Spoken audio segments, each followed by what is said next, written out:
I'm JP Tuesday. And I'm Kiki Cannon. As lifelong Disney fans, the work of countless talented Disney creatives have shaped our lives. Now, as the Disney catalog expands, we're taking a journey through film and television to discover if that spark that shaped us as children lives on in adulthood. Does your favorite Disney media still cast that same spell? Join us as we find out. We are Rewatching the Magic. Hi, Kiki. Hi, Tuesday. Before we recorded, we noticed something because a few weeks back we did Cartoon All-Star to the Rescue, and the characters are introduced by merchandise of these cartoon characters coming to life.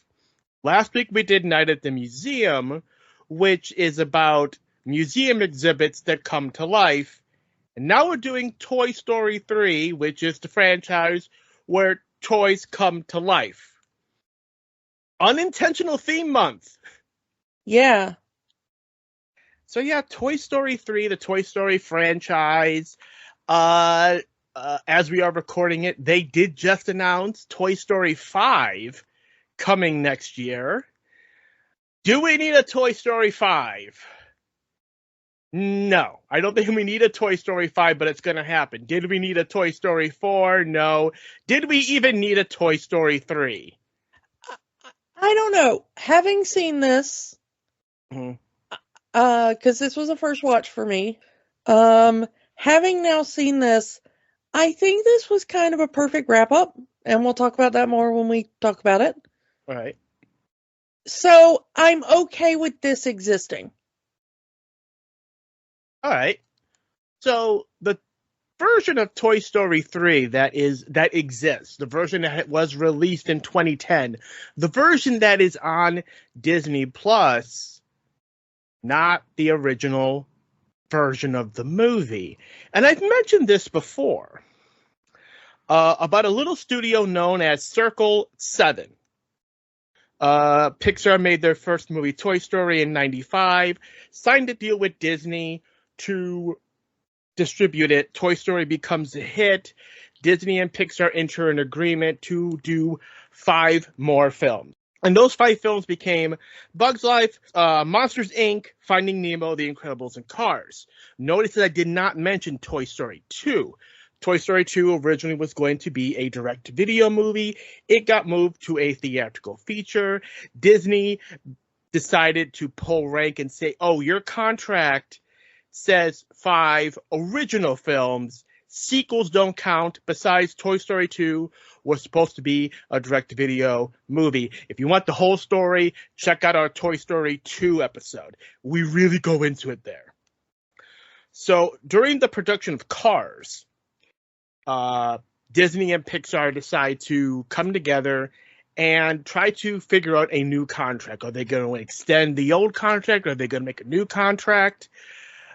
Neither side really knows for sure. Pixar is already angry at Disney due to how they're treated by the Disney company. Unattainable deadlines and whatnot. Again, go back to our Toy Story 2 episode to when we really go into it. Eventually, as Cars is about to be released, Disney and Pixar both walk away from the table, and Pixar is ready to become an independent studio. They are going to work with other studios and just do their own thing. Michael Eisner. Yeah, gotta mention him. Michael Eisner, who was the head of Disney at that time, says, good, we don't need Pixar because due to the contract, we own these movies. So every Pixar movie from Toy Story 1 all the way to Cars is now owned by Disney because of the way that contract was. So we own these movies, we own these characters, we can do whatever we want with them.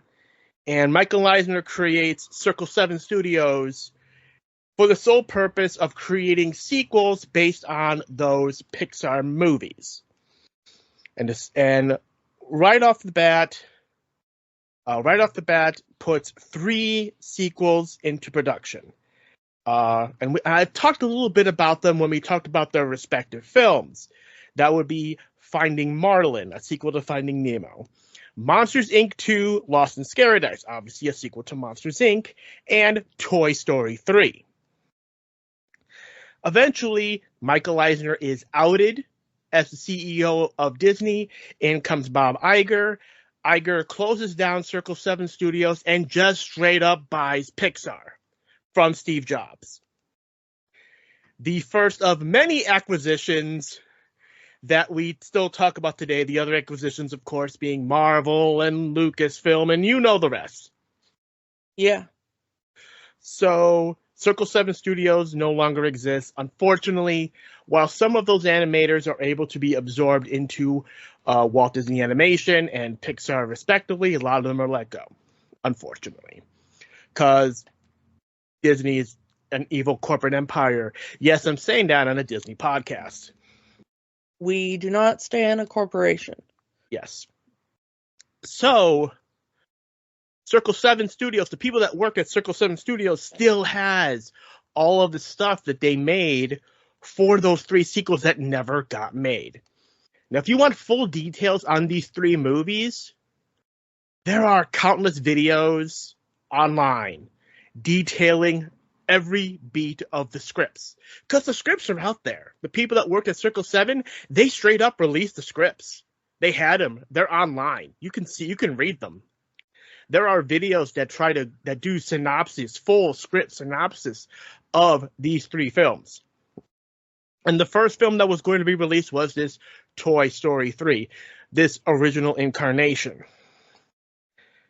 I first remember, because Toy Story 3 was the one that I remember the most because there was actual advertisements for this. The advertisement, and it's out there, and you can see it online, is a wall of Buzz Lightyear toys, straight out of Toy Story 2. That scene from Toy Story 2 with all the Buzz Lightyears, with the word recalled right over them. That was going to be what this movie was about. I'm going to give a short synopsis of the movie. Not going to go too into it, just so you, dear listener, who may not be familiar with the story, can kind of get what the story was going to be. Buzz Lightyear starts to malfunction. Andy's mom, in an attempt to save Buzz, sends him back to the manufacturer that made the toy in Taiwan. At this point, Andy's family goes on vacation. That's how they're written out of the movie. As all of this has happened, Woody and the other toys find out that there is a national recall, a worldwide recall of every Buzz Lightyear toy to be shipped back to Taiwan. And these toys apparently know what a recall is, and they know it's bad news because they know that they'll never see Buzz again. Woody and the toys mail themselves to Taiwan, and it's a race to get Buzz back because they do not want Buzz to be recalled. They do not want Buzz to be destroyed. And both Buzz and Woody and the other toys meet a new cast of recalled toys, and there's an adventure there, and that's about all you need to know. So Kiki, knowing this, based on what I've just said, would that be a movie that you would want to see? I'm not sure it would be a movie that would actually get made because of the inclusion of Taiwan. I'm just gonna, whether or not it would be a movie I would watch is a completely different matter. International geopolitics would probably have meant that they would have had to change some of that. But, you know, I don't know. I mean, it's fine enough as a plot considering most of the other plots of these. Mm-hmm. So, obviously, like I said, Circle 7 shuts down. It never happens. Pixar is bought by Disney. And yes, they make their own Toy Story 3 because they already knew Disney was going to make their own Toy Story 3. Obviously, they throw all of that out because Pixar wants to make their own movie. You know, why would they take an idea that wasn't theirs in the first place? Makes sense. So now we have this Toy Story 3, the real Toy Story 3, the one that got made. And it's very interesting because in the original Toy Story 3, the Circle 7 Toy Story 3, Andy is very much still a child. But now in the official Toy Story 3, Andy's an adult. Andy grew up. He's off to college now.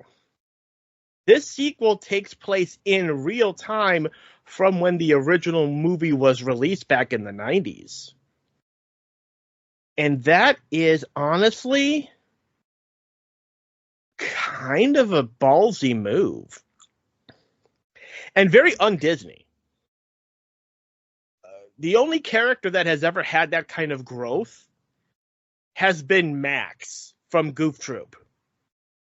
Because Max was a middle schooler in the cartoon. He's a high schooler in the first movie. By the time we get to the second movie, he's in college. House of Mouse, he's already an adult with a job. So having to have any of these characters age at all is a very novel idea from any Disney company. The interesting thing is that while it came out in 2010, if you kind of follow the timeline, Toy Story 3 would have to take place in 2007.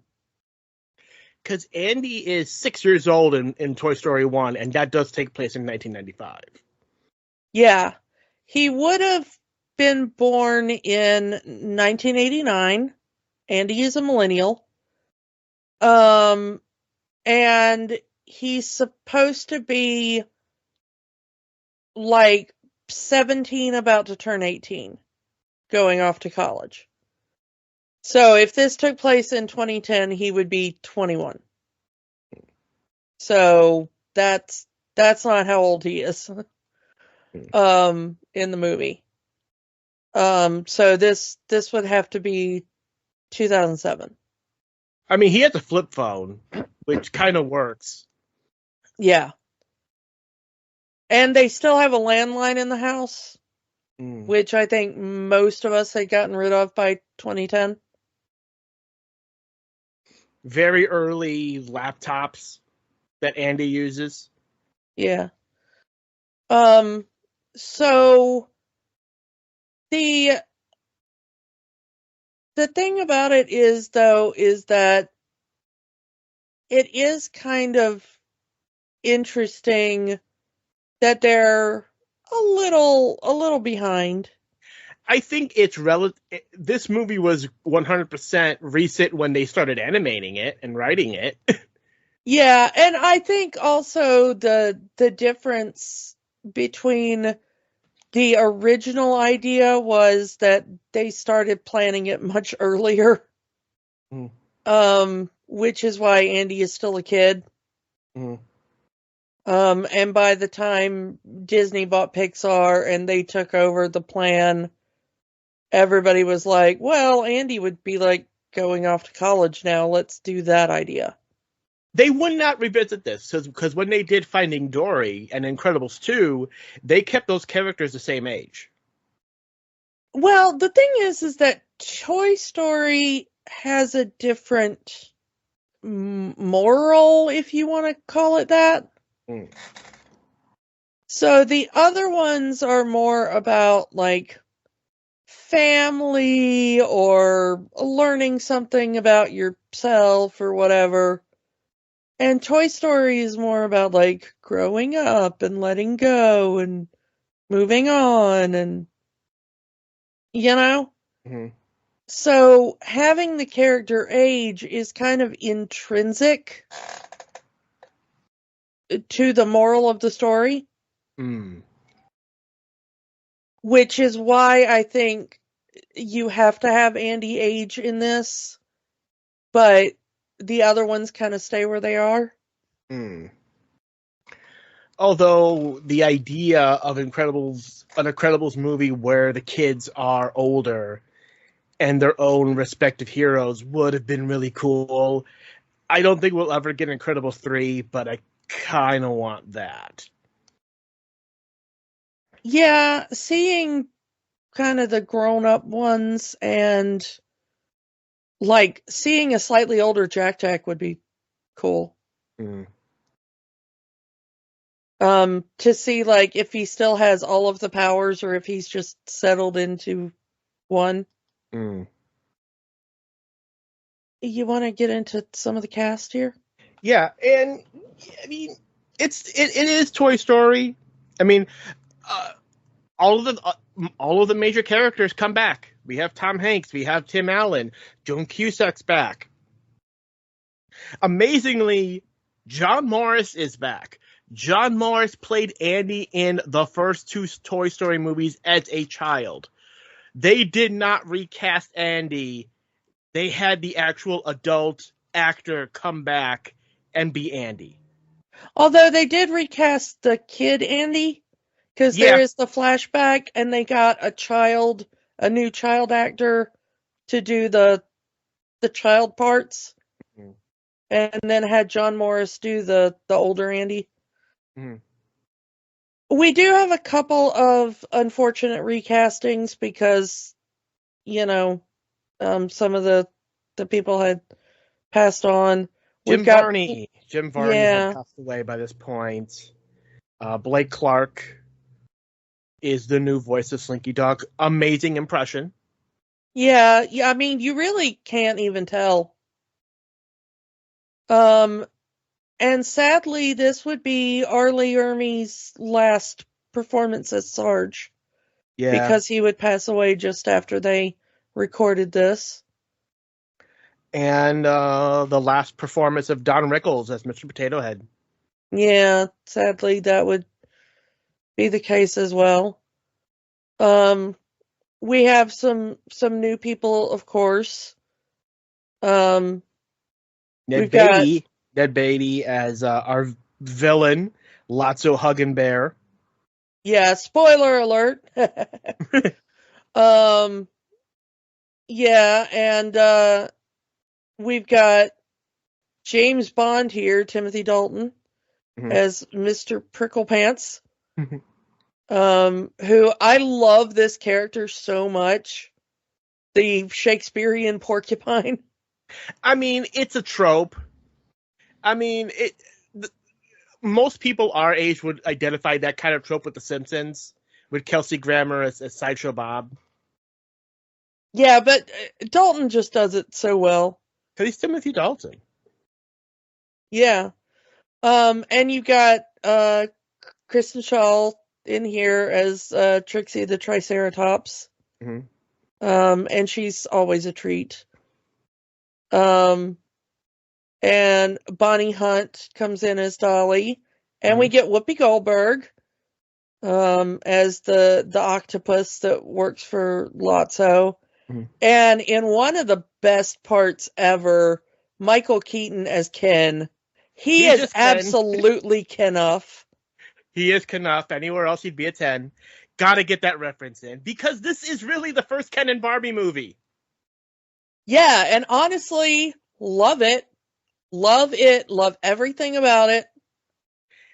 It is very similar to the Barbie movie in the way they portray Ken and Barbie. Yeah, and one of my favorite lines in this is when who is it? Is it Mr. Potato Head that tells Ken he's just an accessory, he's a walking purse? Yes. Oh my goodness, that's such a great line. Coming back from the Barbie movie. Yeah, seeing this after seeing the Barbie movie, that line hits so hard. But Michael Keaton does so amazingly, and he and Jodie Benson, who plays Barbie, play off each other so well, and I don't know if they were ever, like, near each other in a recording booth, but it feels like they were in the same room the entire time. If there's footage of those two recording those lives together, I want to see it. Yeah, I mean, I don't know if they were ever in the same room, but this whole thing feels like they were right next to each other, playing off of each other It is amazing, and I love it. Movie Ken just wants to ride horses. Toy Story Ken, he just wants to wear his outfits. No one here likes clothes. I mean, they're mostly toys. Most of them are naked. Yeah. And vintage clothes. Oh, that neighbor jacket. Like Barbie, how could you? Barbie even said, like, these are original accessories from the 1960s. Yeah. Wait, I mean, going back to some of the new people, Richard Kind in here is the bookworm. Yep. And I had the toy that was based off of. I guess they couldn't get the rights to the glowworm. But I had one of those glowworms as a kid. So, I mean, it's just a great cast, as always, both in the returning and the new people. Gotta admit, I love that they brought back Eric Von Detten for Sid, even though he, like, just basically has a cameo.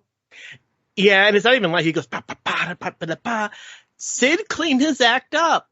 Yes, he's a garbage man now. But he cleaned him up. You know, he flies right now. He plays nice.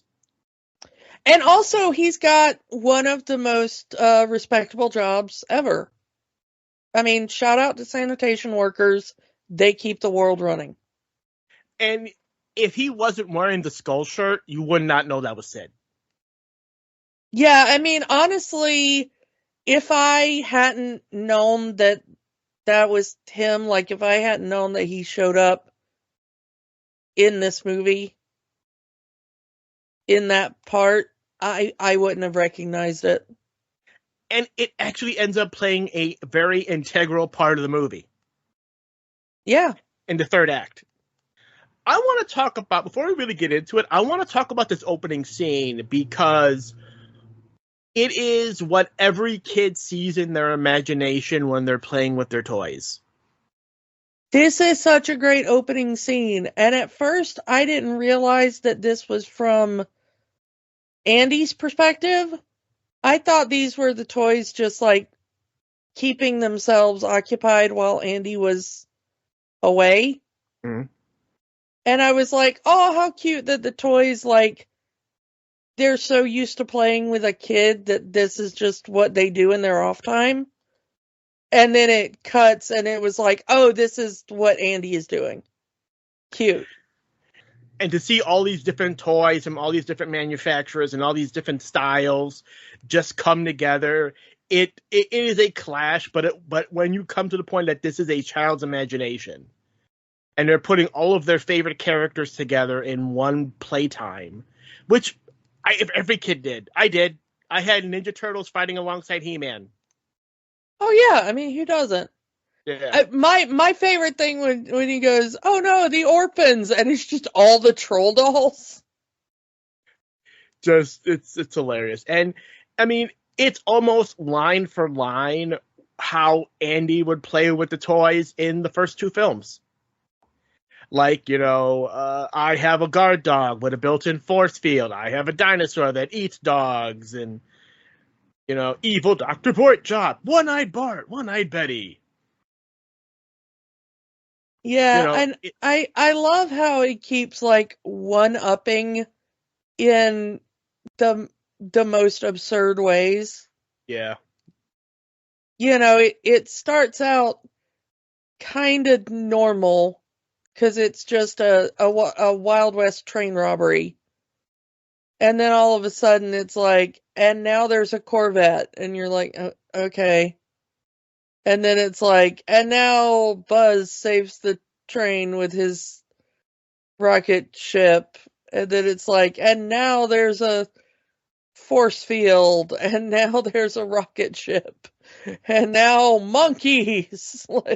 Barrel of monkeys. Yeah, the barrel of monkeys made me laugh so hard. Because, man, those things do get everywhere. That avalanche was so true to life if you ever had barrel of monkeys. I believe they would actually base the Toy Story 3 video game on this with the playroom style of playing it like this. And it ended up becoming one of the more popular games at the time because, it's like you got to play the Toy Story characters as Andy would play them, and it was awesome. But the good times do not last as we get this montage of Andy growing up and playing with the toys, and flash forward, and Andy is now 17 years old, going to college, and all of the toys are in a toy box, and they haven't been played with in a while. And most of the guys are gone. Most of the gang is gone. RC is gone. Bo is gone. What happened to Bo? We'll check in that on the next movie.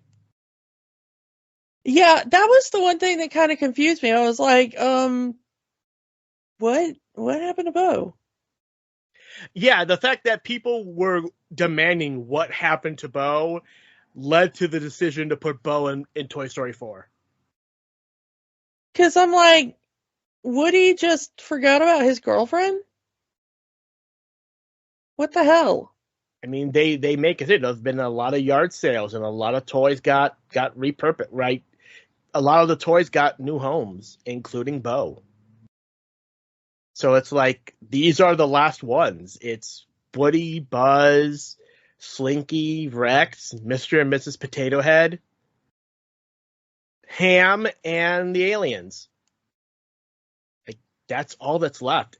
Oh, Jesse and Bullseye as well. I'm sorry. Like everyone else, the big army of toys that we've seen in the last two movies, they're all gone.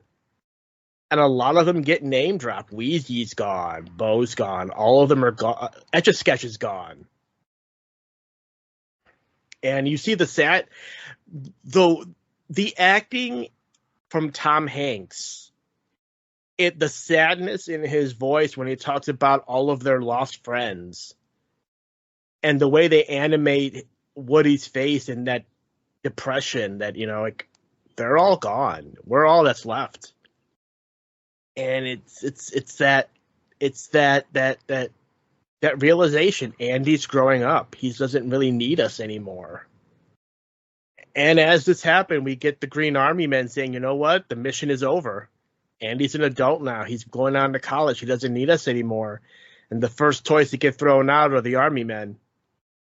There's only 3 Army men left. And it's Sarge. It's the Army Sarge and 2 other guys. So would Andy even miss them? Would he even notice that they were gone if there's only 3 Army men left? Yeah, the thing at the beginning is kind of really sad when they steal Andy's cell phone and call it to try to get him to, like, pick them up. Yeah. And then Rex is like, he picked me up. He picked me up for a minute. He held me. Who knows how long it's been since they've been played with. But they know the mission, and they even say it, we knew the job when we got into it. It's not about being played with. It's about being there for Andy. This is something that got foreshadowed in Toy Story 2. When the prospector told him, one day Andy's going to grow up. He's going to get rid of you. You think he's going to take you to college, Woody? Ha! Ha, prospector. Wouldn't you like to know? Once again, this is Kiki thinks too much about cartoons, but maybe the creators should have thought a little bit more about cartoons.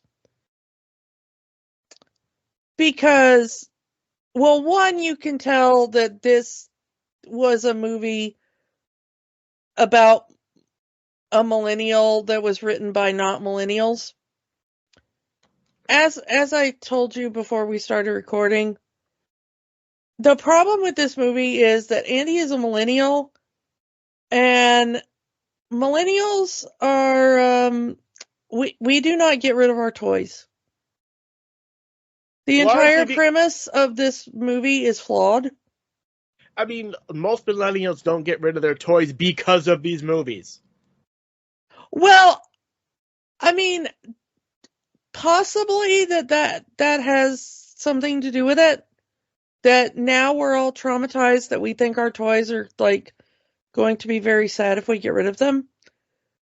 But, I mean, you were talking about, like, how, like, well, you know, the toys get put in, you know, whatever, and I still have almost all the toys that I had when I was a kid. Like, unless my parents physically got rid of them and didn't tell me, and then I got very mad at my parents. You know how, like, Andy is mad at his mom when he can't find the bag that he thought he put in the attic?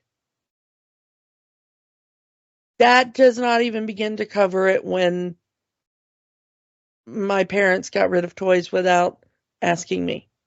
And there are people of our generation whose parents did throw those toys away. They're going on eBay to buy back their toys. Oh yeah, absolutely. But I mean, I still have, like, my dolls from when I was, 8 or 9 and things like that. Some of them are in storage. Some of them are, a lot of them are, like, displayed, you know.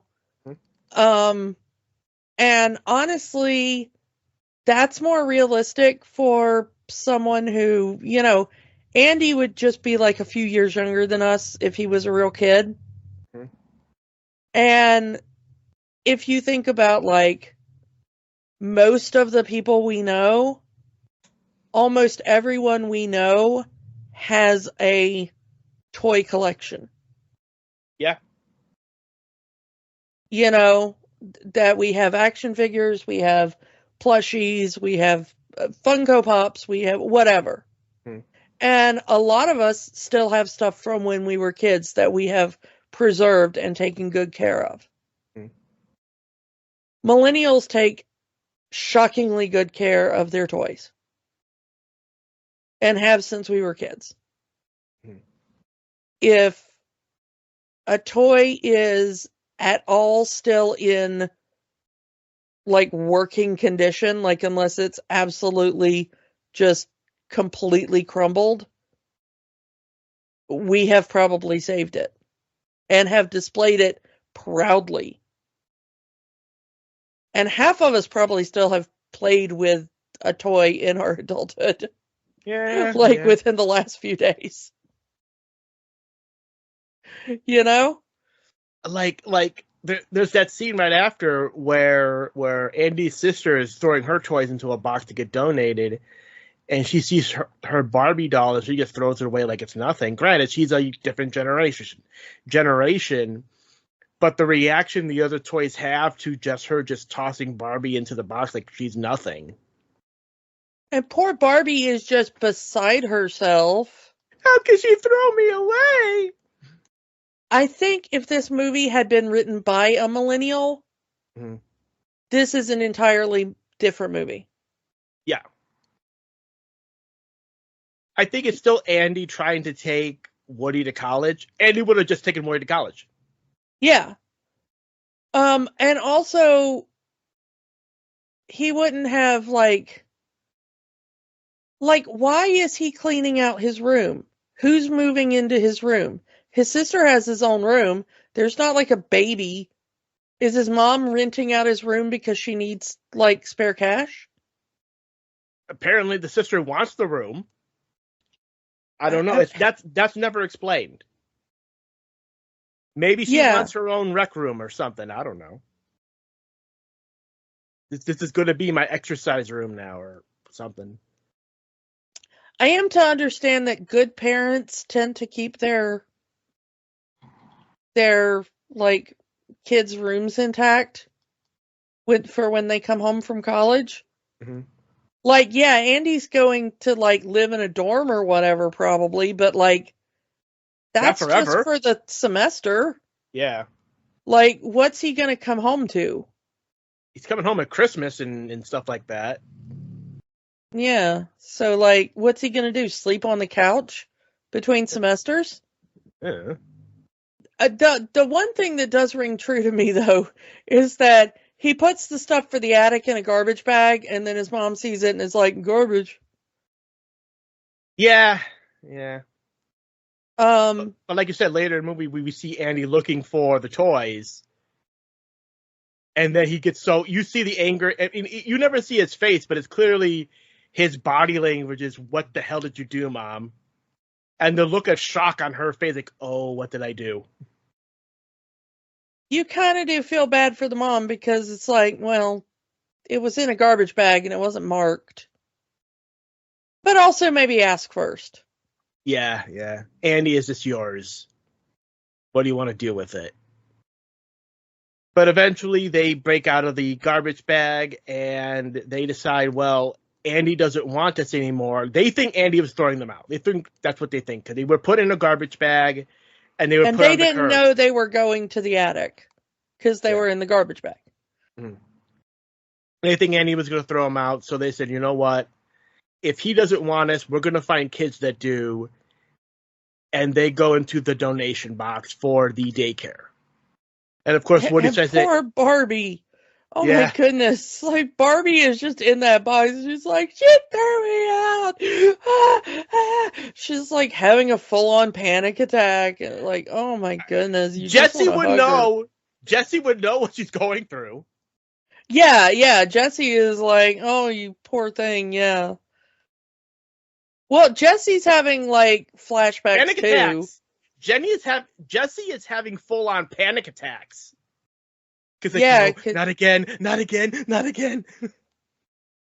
Like, she's hyperventilating. She's holding her chest. She's going through this thing all over again that she went through before. And she's just like, she's done. She's had it. I'm gonna, if this kid doesn't want me, I'll go to another kid that wants me. And this is where we meet Bonnie. And there are people who hate Bonnie, but that's story for a different day.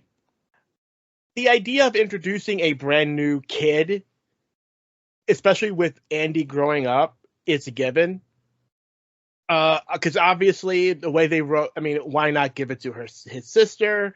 But it's very clear that they wrote Andy's sister to not really be interested in Andy's toys whatsoever. Well, and also she's 13.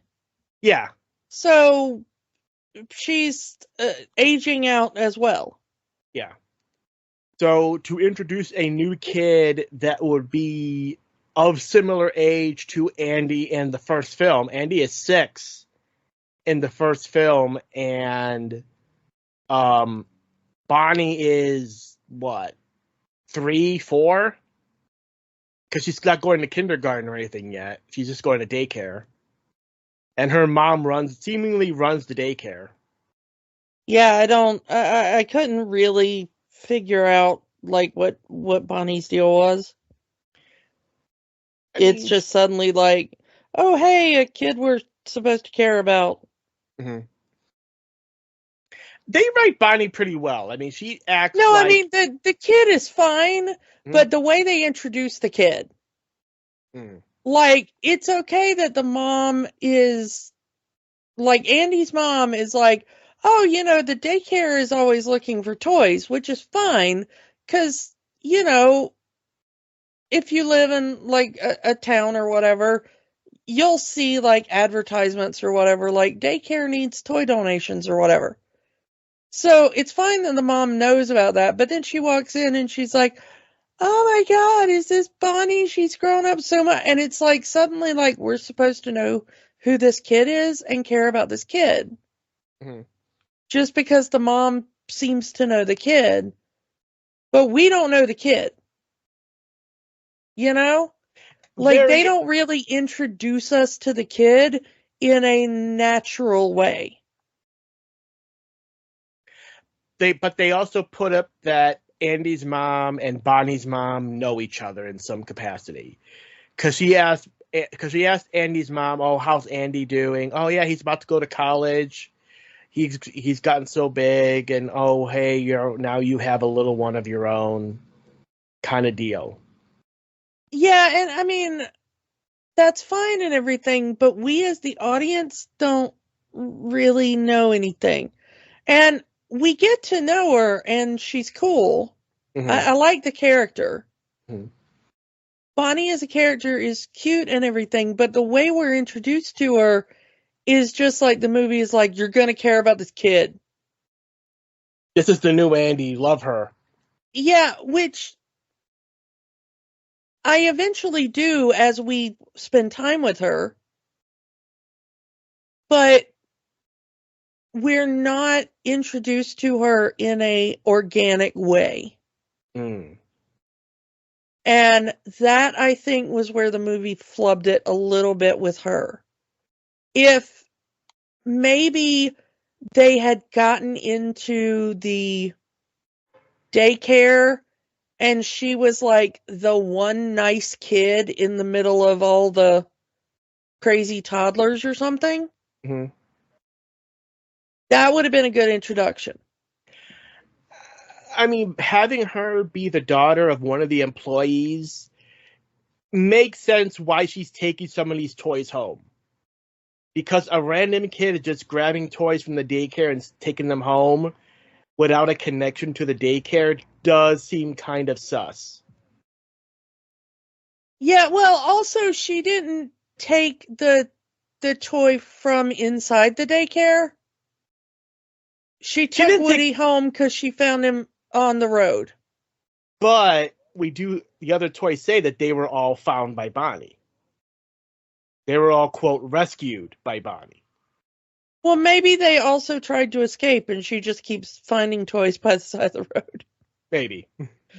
But the thing is like, if they'd introduced her as like the one nice kid in the middle of the crazy toddlers or whatever, maybe she's the one kid that comes in after the toddlers because her mom's there late or whatever, and like she cleans them up or something.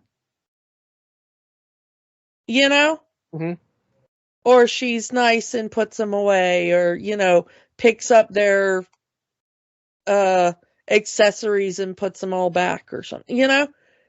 If she was that kid and they were like, oh, we like her because she's the nice one, and she's just there after hours because her mom works there, then that's like an organic way to introduce her. And then you as an audience are like, oh, I kind of dig this kid. She's imaginative and she's nice to the toys.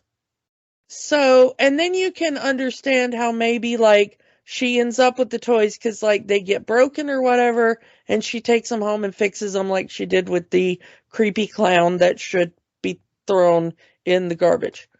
I do not like that. I do not, no, get rid of that. Put it in the incinerator. But we get to the daycare, and then we see Lotso, and Lotso's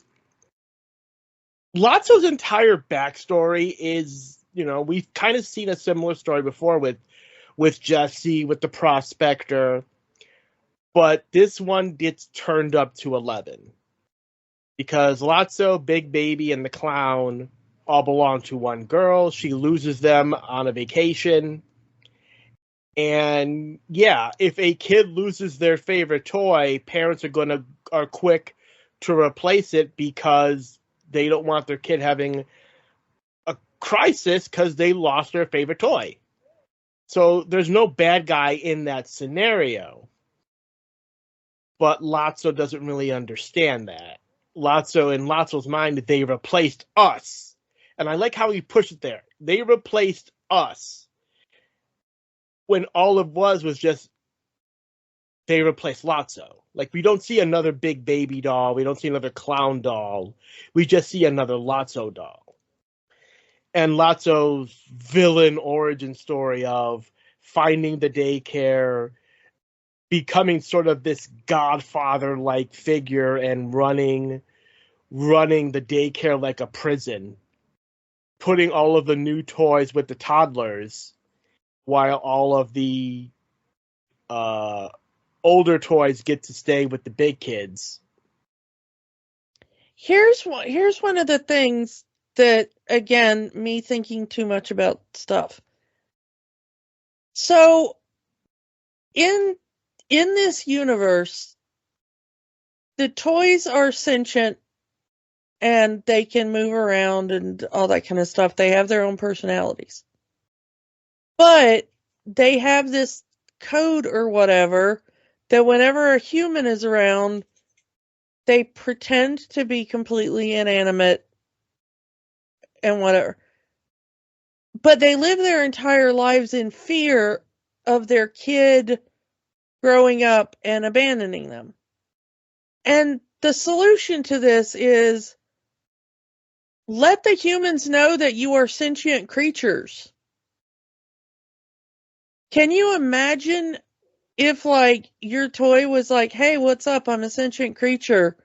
You want to play? If I had toys as a kid that could, like, interact with me. Like, remember when Furbies came out and all they did was go like, and we were like, this is the coolest thing ever. My toy talks back to me. Imagine if that, but freaking sentient. And it's every toy. I don't know how that would have changed society. That might have changed things. Nobody would abandon a toy ever again. You would pass your toys down for like 17 generations. I don't know. I mean, it's that's something I guess we're not supposed to think about because the toys have their function. Just put a little extra thought into these things, you know? It's like, what if toys had feelings? Well, like, okay, but carry that to its logical conclusion, my dude. Then we have like toy rights, and I think that's going way far than this movie is willing to go. Well, I know it's farther than the movie is willing to go, but you brought up the questions, Pixar. Don't get mad at me for following your storyline. I don't know, but then you got to apply that to every other Pixar movie. I do. Why don't the fish You've talk? met me, right? Yes, I met you. I've known you for over a decade at this point. There's a reason we haven't talked about Cars yet. Yeah. But, okay, why don't the fish talk to the humans? Why don't the bugs talk to the humans? Why don't we don't know. We do not actually know if the fish and the bugs are able to communicate with humans. All we know is that they are able to communicate with each other. But we do know that the toys are able to communicate with humans. Mm-hmm. At least via writing. And then you have that thing with Woody is that he wants to go back to Andy, ends up with Bonnie, and for the first time in however many years, he's being played with. And he likes the idea of playing again. Even though he feels that he's Andy's toy, if Andy doesn't need him anymore, and this Bonnie kid is playing with him, Can we talk about the point where Woody first ends up with Bonnie and her toys, and she's doing the tea party? Yeah. And Woody is like, hey, where am I? I need to get out of here and everything. And they're like, hey, you know what? We do a lot of improv around here. Just go with the flow. You'll be fine. I did love that. I love Bonnie's little imagination. Like, she's far more into the imagination than Andy was. I love the way that Bonnie plays. Mm-hmm. She is so cool. What an awesome kid. Little bundle of chaos, and I love her in this movie. Yeah, she's great. 10 out of 10 would play with that kid. Mm. Like, oh no, who would poison me? Oh no, it's an evil witch! Ah, we gotta get in the spaceship to escape the evil witch! Yeah, I love that she keeps pulling the string on Woody, and whatever the voice box on Woody says, she just goes with it. Hmm. You know? Hmm. I mean, the and I get it. It's this counterpoint of Woody playing with a kid that knows how to play with him and having a good time versus the other toys being played with kids who are way too young to be playing with those kind of toys and almost breaking them on a daily basis. Yeah. And you feel so bad for the toys. Though whatever crayons and paint and glitter and glue that they're using at this daycare must all be water based, since at the end of the movie they're all just hosed down and they're fine. Yeah. I was like, boy, that came off easily. Yeah. Especially that glitter. I want to know what kind of glitter comes off that easily, because I need that glitter. Yeah.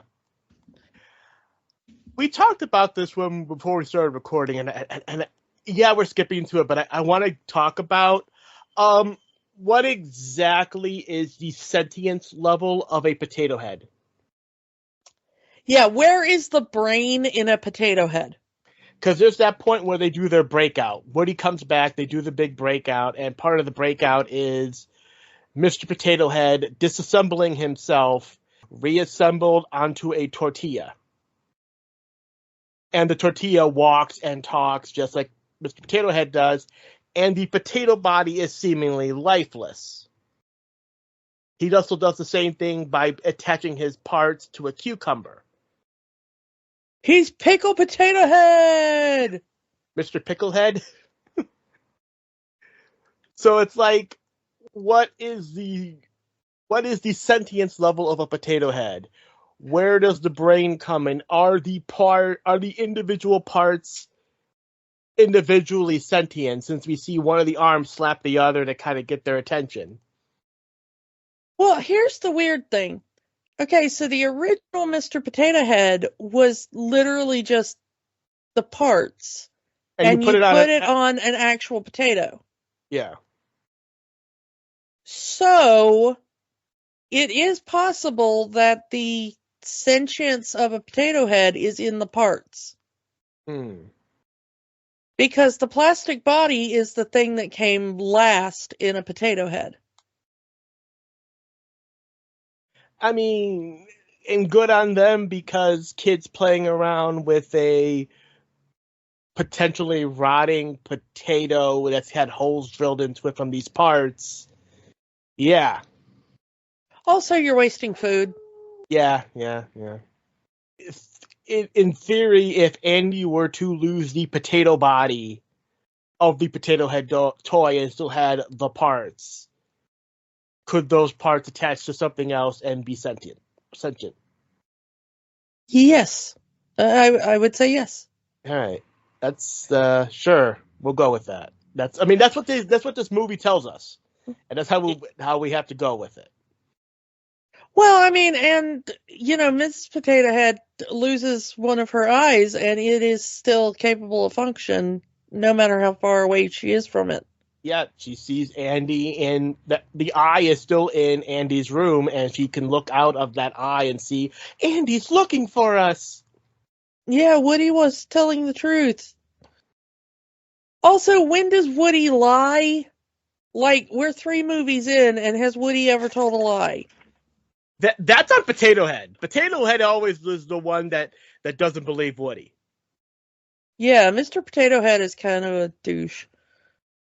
The thing about it is that when Mr. Potato Head is Mr. Tortilla, there is that moment where he comes across a pigeon.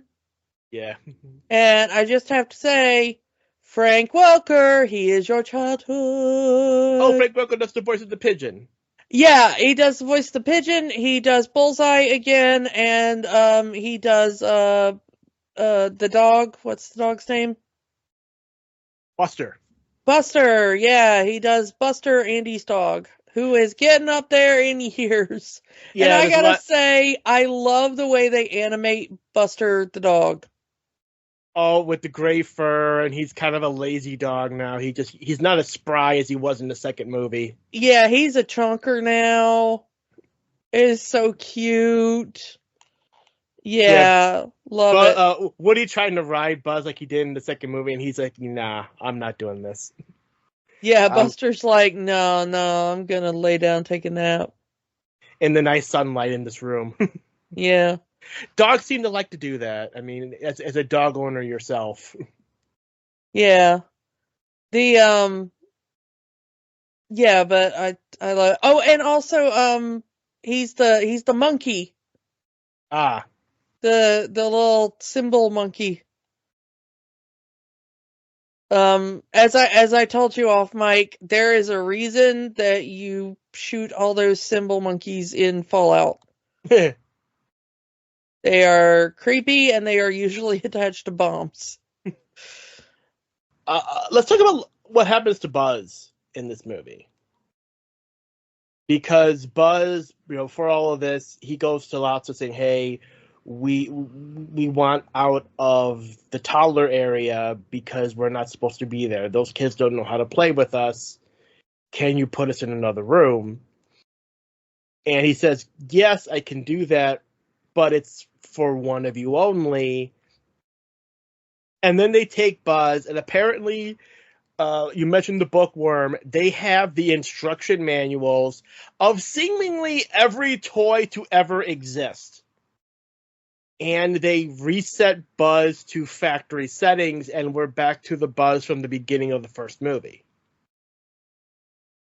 I love that there's just a little switch in there, and it reminded me of Simpsons. Oh, you got it set to evil. Yeah. Like Somebody switched his Buzz Lightyear to evil. But yeah, they put him back factory settings, putting in the store demo mode, and it's just sort of bad guy Buzz, but it's just the Buzz from the beginning of the first movie where he thinks he's a real space ranger. And he's been convinced that the other toys are uh, disciples of Zurg. I'm not sure what episode of the Buzz Lightyear TV show where Buzz had to work with a giant pink teddy bear, but we're just going to roll with it. And then once they get Buzz down and they're trying to reset him, they accidentally switch him to Spanish mode. can we The point out that Spanish Buzz Lightyear is awesome? the idea of a toy with different voices for different languages, nothing new. Lots of toys do that for different countries. The idea of it's all in one toy and you can set the language by pressing a button, it works for this movie. It works for this movie, and we get, Spanish Buzz. One of the plot lines from the second movie and even into this third movie is Buzz clearly having feelings for Jessie. Jessie is very, very open with her feelings towards Buzz, and Buzz is not very open. Doesn't really know how to express his feelings for Jessie until he turns into Spanish mode. And then he goes full Latin lover. You are the most beautiful woman I've ever seen in my life. I've never known beauty until I've seen your face. Granted, he's saying this in Spanish. And it totally works on Jesse. Yeah. And I think it's probably because it's no longer Tim Allen, which is a massive plus. Not quite Chris Evans. Yeah, not quite Chris Evans. Well, I don't know. I don't know who Javier Fernandez Pena is, who does Spanish Buzz. But he does a good job here. Mm-hmm. Anything not Tim Allen is a step up. Yeah. The thing about it is that I love that that the second that they switch him to Spanish mode, he immediately becomes a cross between a flamenco dancer and a matador. Yeah. The interesting thing is that there is a dance number in here, which was choreographed by two of the dancers from Dancing with the Stars, which is also owned by Disney. Now on Disney Plus. Huh? Now on Disney Plus. Yeah, now on Disney Plus. So yeah, Cheryl Burke and Tony Davolani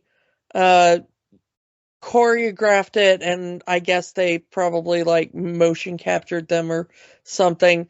But they also performed it on Dancing with the Stars, probably on one of their Disney nights, because they always have a Disney night on Dancing with the Stars.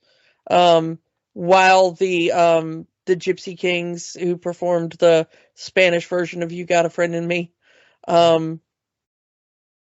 performed their version. And I remember when they did that.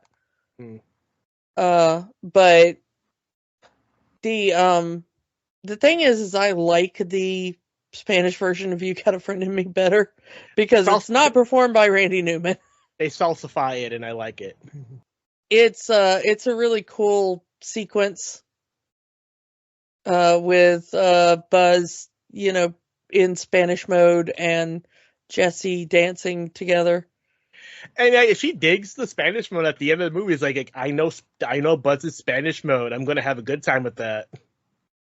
Yeah, and they learn at the end of the movie that if you play Latin rhythm music, Buzz kind of goes into that rhythm and starts dancing.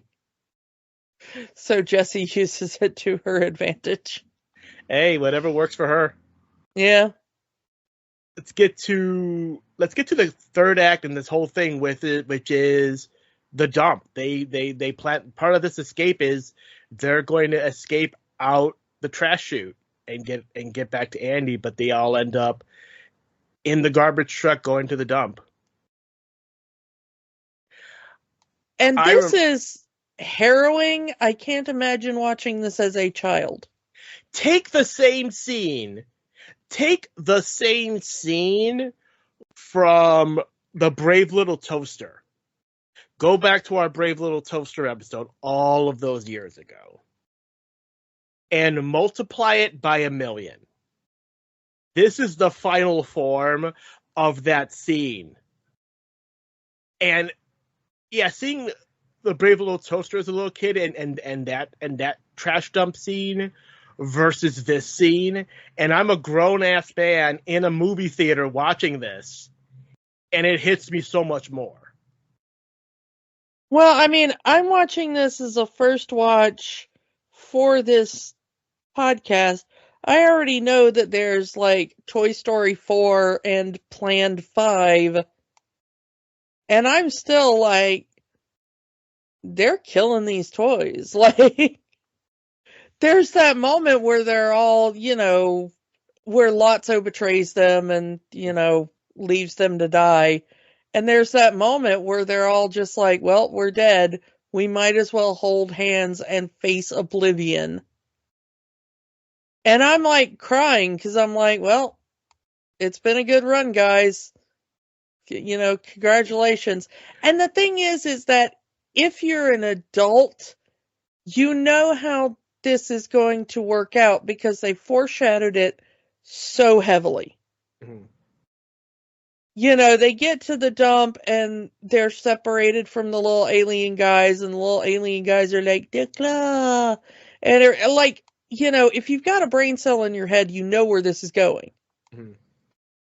And so, like, as a logical adult, I know that this is going to end with Decla!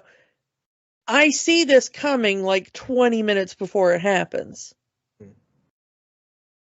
But also, it's such an effective scene, the way they've set it up emotionally, The emotional part of me is like, well, guys, we've had a good run.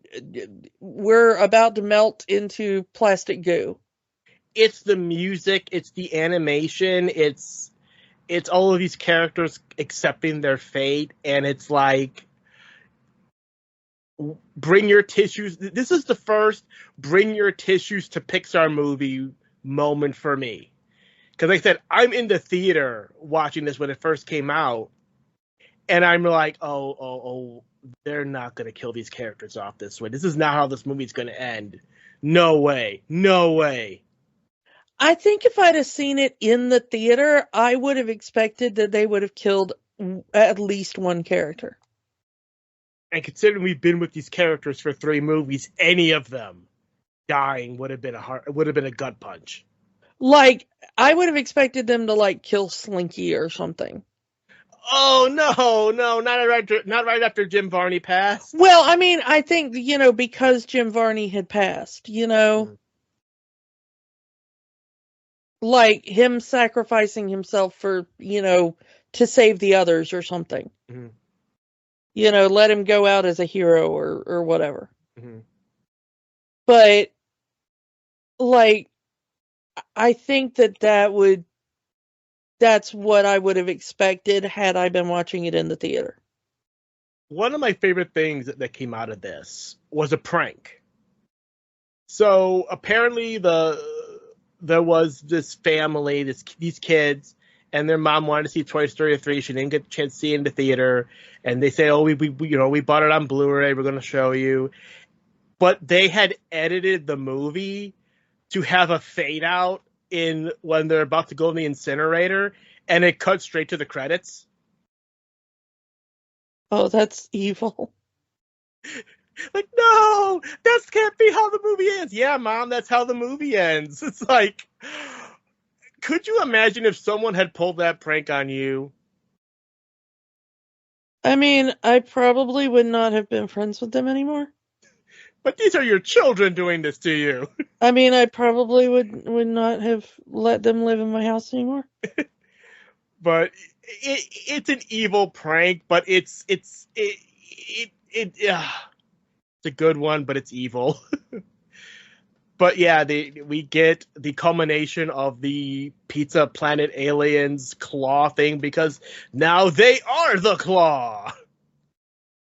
The claw. The claw's our master.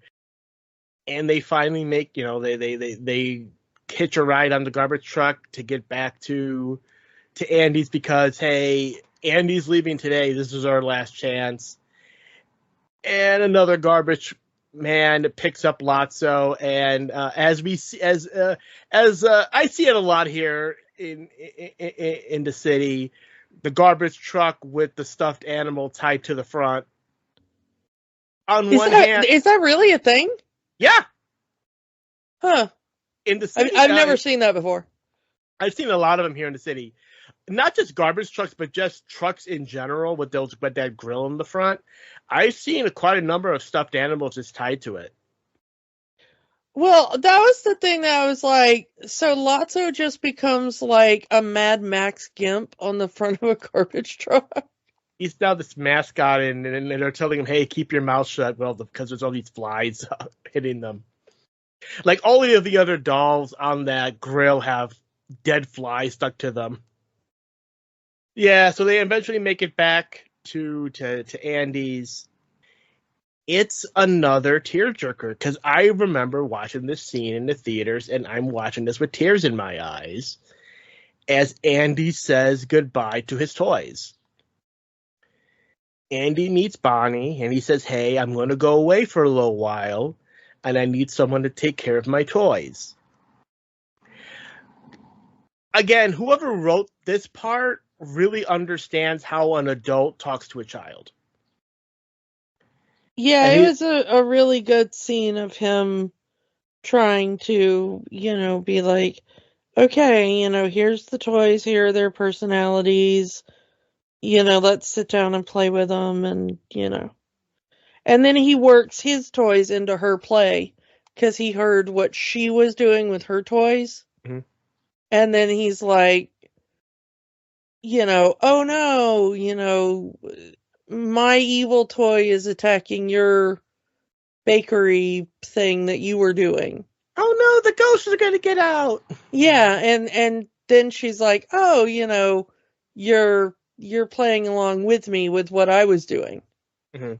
You understand what I'm doing. And he hasn't forgotten what it's like to be a kid. And again, it's probably the first time in years he's played with these toys. I gotta like, I mean, we mentioned the coolness of Bonnie, but I kind of like Bonnie's fit of like overalls, tutu, and galoshes. Yeah, like total swag. This is a kid that has learned to dress herself and will wear whatever she wants, and you can't tell her otherwise. Yeah, love it. Seeing grown-up Andy holding Buzz at first, like she reaches out to him, my cowboy, and Andy just instinctively holds him back. Like, is he ready to let go of Woody, his favorite toy in the world? Yes, he is propping up the other toys. Yes, he just called Buzz Lightyear the greatest toy that ever existed. But Woody's is his. That's his favorite toy. And then this is Woody. He'll be your best friend. He will always be there when you need him.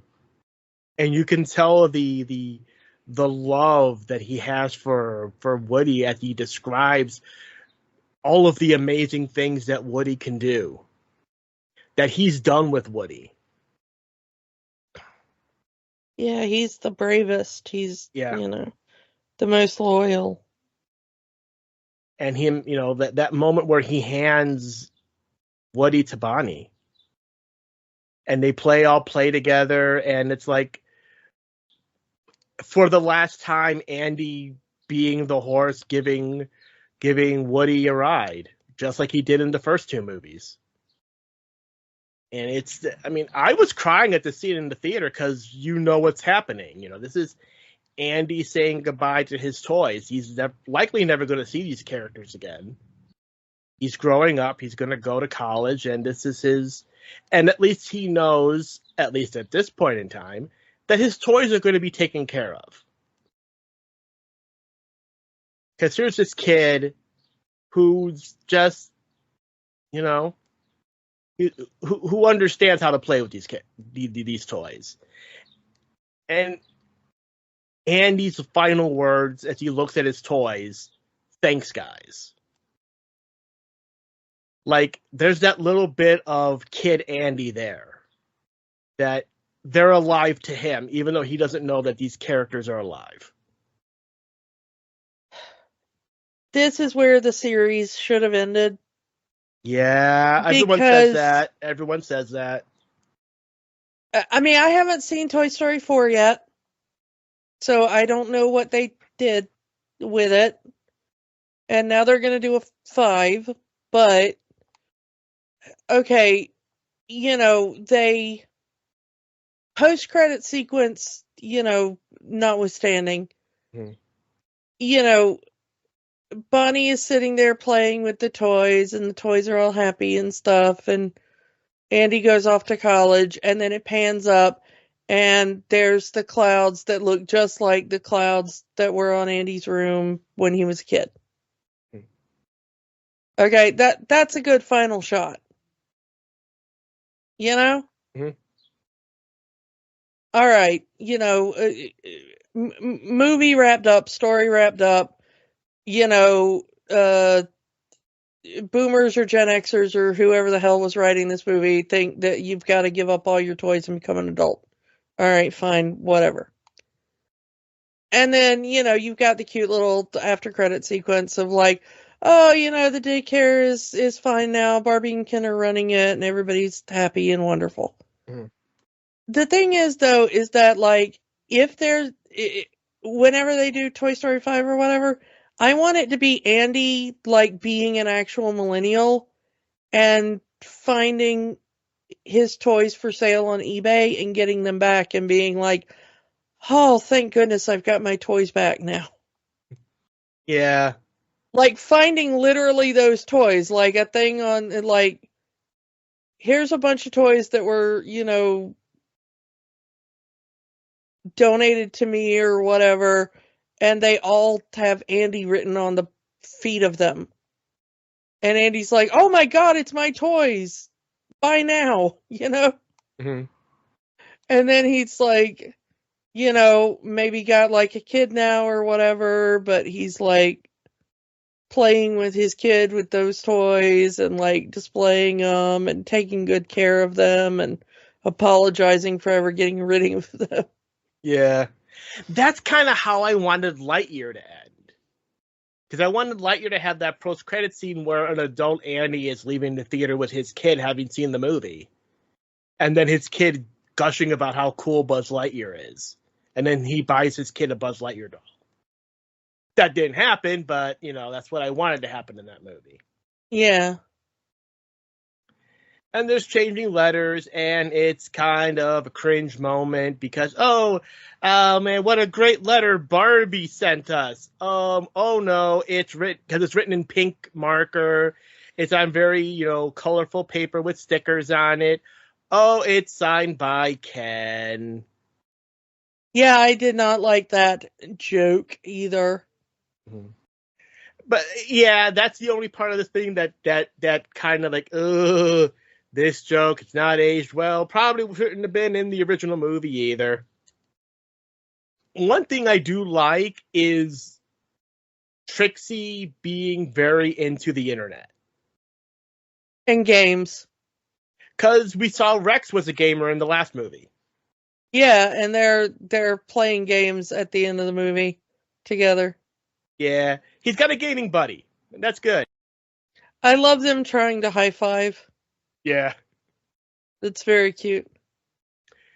And we haven't talked about it yet, but the Miyazaki reference in this movie. Yeah. Bonnie has a Totoro plushie. Because the art director is married to Miyazaki's niece. Oh. Yeah, that's why that's in there. But all in all, it's a very cute movie. It is a nice ending to the saga, and it should have been the ending to this saga. Most people will agree it should have ended here. This was a nice ending to a trilogy. Andy's story is over. The toys are safe. The toys are now under a new kid that can play with them differently, but they'll still be, loved and appreciated, at least until Toy Story 4. And again, I don't hate Toy Story 4, but I can see why people do. Again, we'll get to it eventually. But yeah, it should have ended here. There should not have been a Toy Story 4. There should not have been a Toy Story 5. I do like, however, what they should have done is the Toy Story shorts that came after this are amazing. And it should have just been that. Have a half-hour special every couple of years just to be an adventure with the toys and Bonnie. I'm okay with that. Have a 5, 10, 15 minute short before another Pixar movie where it's just a short featuring the toys. Again, I'm fine with that. Another movie, probably not. But we did. We got Toy Story 4. We're getting Toy Story 5. But this movie by itself is a perfect bookend to the Toy Story saga, and it should have been. Does Toy Story 3 have the magic? Absolutely. It is. Yeah, I would agree. Perfect ending, perfect wrap up to Andy. Part of me does wish we had gotten the recalled storyline, but this is a much better story. This is a much better bookend to that era. Having Andy grow up, having Andy move on, and have the toys go to another kid. I get it, and it's a perfect ending. Yeah, it should have been the ending, but yeah, this movie is perfect. This movie is amazing. Does have the magic. Yes. Thumbs up. Yep, I'll agree. As for next week, well, we like talking about Tom Hanks movies, so we're going to talk about another one. Let's go back to the 80s. Let's talk Big. Another story about a kid growing up, but not naturally. Yeah, this is going to be an interesting one. Yeah, there's, if you've seen the movie Big, you're kind of already tugging at your collar going, oh, we got to talk, oh, they're going to talk about that. And yes, we are. If you don't, come back next week and you'll find out all about that. So come back next week for Big, and we will talk to you all next time. Bye. Bye. Don't let the magic stop here. Join our conversations on Facebook, Instagram, and Threads at Rewatching the Magic. We are on the X formerly known as Twitter at Rewatch the Magic. And new episodes are available every week at rewatchingthemagic.podbean.com. Remember, the magic is for everyone. It only stops if you let it. Podcasts are fun. But there's work to be done. We encourage you to get involved. Here are some organizations we support. The American Civil Liberties Union fights for the constitutional rights of all Americans. Find them at aclu.org. The National Network of Abortion Funds helps people find access to safe abortion services. Their site is abortionfunds.org. The Trevor Project provides a 24/7 crisis helpline for LGBTQ youth and education services for schools on LGBTQ issues. They can be found at thetrevorproject.org. Or find a way to help in your area.